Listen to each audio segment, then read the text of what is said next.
नमस्कार दोस्तों, मैं advocate Vishnudhari Singh criminal channel में आप सभी दर्शकों का स्वागत करता हूं। दोस्तों, आज मेरे वीडियो बनाने का टॉपिक है, आपके साथ कोई अपराध हुआ और आप पुलिस के यहाँ एफआईआर लिखवाए, लेकिन पुलिस वाले मुद्दाले से पैसा लेकर के अपराध की धाराओं को कम कर दिए या आपके गवाहों की संख्या को कम कर दिए या कुछ मुद्दाले को उसमें से छोड़ दिए। उसके बाद न्यायालय में चार्जशीट दाखिल कर दिए और न्यायालय में ट्रायल भी शुरू हो गया। उसके बाद आपके पास कौन सा उपाय है कि आप उन मुद्दालें को पुनः गिरफ्तार करवा सकें जो मुद्दाले पुलिस वाले के द्वारा छोड़ दिए गए, या उन अपराध की धाराओं को कैसे जोड़ सकें जिन अपराध की धाराओं को पुलिस वालों ने एफआईआर और चार्जशीट से हटा दिया है। आइए दोस्तों, आज इसी टॉपिक पर आज का ये वीडियो है। इसे हम सबसे पहले कानून से समझेंगे, पुराना कानून क्या कहता है और नया कानून बीएसएस का क्या कहता है, और साथ ही साथ दोस्तों ऑनरेबल सुप्रीम कोर्ट के एक जजमेंट से भी समझेंगे कि ऑनरेबल सुप्रीम कोर्ट का इस पर क्या आदेश है।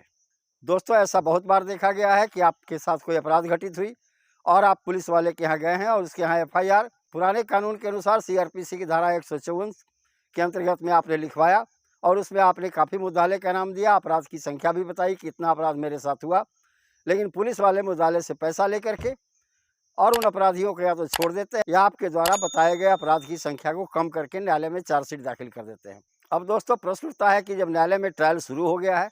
और आपको अब मालूम हुआ है कि मेरे कुछ मुद्दाले को पुलिस वालों ने छोड़ दिया है, मेरे अपराध की संख्या को घटा दिया है या मेरे कुछ गवाहों को छोड़ दिया है, तब आप क्या करें। दोस्तों, इसके लिए पुराने कानून में भी प्रावधान था और नए कानून में भी प्रावधान है। पुराने कानून में सीआरपीसी की धारा 173 सब क्लॉज 8 इसके अंदर में प्रावधान था, अगर किसी मुद्दाले को पुलिस वालों के द्वारा छोड़ दिया गया या इसके अंदर में किसी अपराध की संख्या को घटा दी गई, ऐसी परिस्थिति में आप पुनः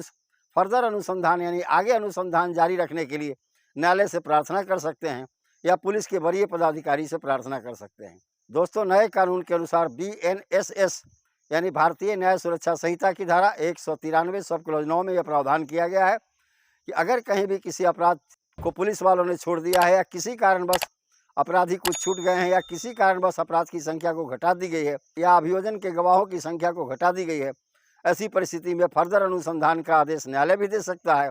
और फर्दर अनुसंधान का आदेश पुलिस के वरीय पदाधिकारी भी दे सकते हैं। तो दोस्तों, इसके लिए क्या है कि जब आपका केस न्यायालय में ट्रायल के स्टेज में हो, गवाही चल रही हो, उसी स्टेज में आप न्यायालय में एक आवेदन दें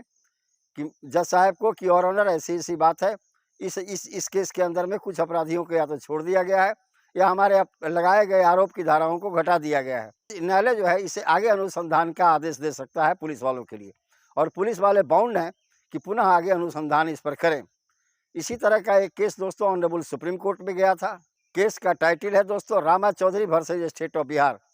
इसका क्रिमिनल रिवीजन पिटीशन नंबर है दोस्तों 370 ऑफ 2009। यह 2009 का केस है। इसके अंदर में ऑनरेबल सुप्रीम कोर्ट ने यह प्रावधान किया, आदेश दिया, जब कहीं भी एफआईआर होने के बाद पुलिस वाले अनुसंधान करके चार्जशीट दाखिल कर दे और न्यायालय में ट्रायल भी शुरू हो जाए, फिर भी न्यायाधीश महोदय को या पुलिस के वरीय पदाधिकारी को यह अधिकार प्राप्त है कि वह चाहे तो आगे अनुसंधान जारी करके उन अपराधों का पता लगाए जो अपराध छुप गए हों, उन अपराधियों का पता लगाए जो अपराधी भाग गए हों,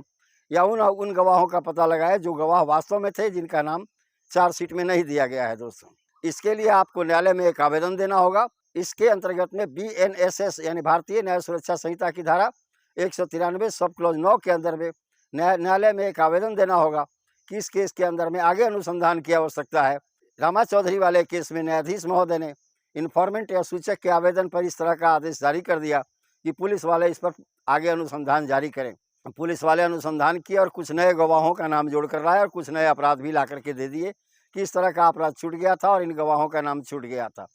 तब जो मुद्दाले रामा चौधरी था वो हाईकोर्ट में अपील में चला गया। हाईकोर्ट में एसएलपी नंबर दायर किया दोस्तों, वो रिवीजन पिटीशन, वहाँ पर भी उसकी पिटीशन को खारिज कर दिया गया। तब रामा चौधरी सुप्रीम कोर्ट चला गया, जो वर्तमान केस में मैं जिसका वर्णन किया। ऑनरेबल सुप्रीम कोर्ट ने इसमें यही आदेश दिया कि यह शक्ति न्यायाधीश को भी है और यह शक्ति पुलिस के वरीय पदाधिकारी को भी है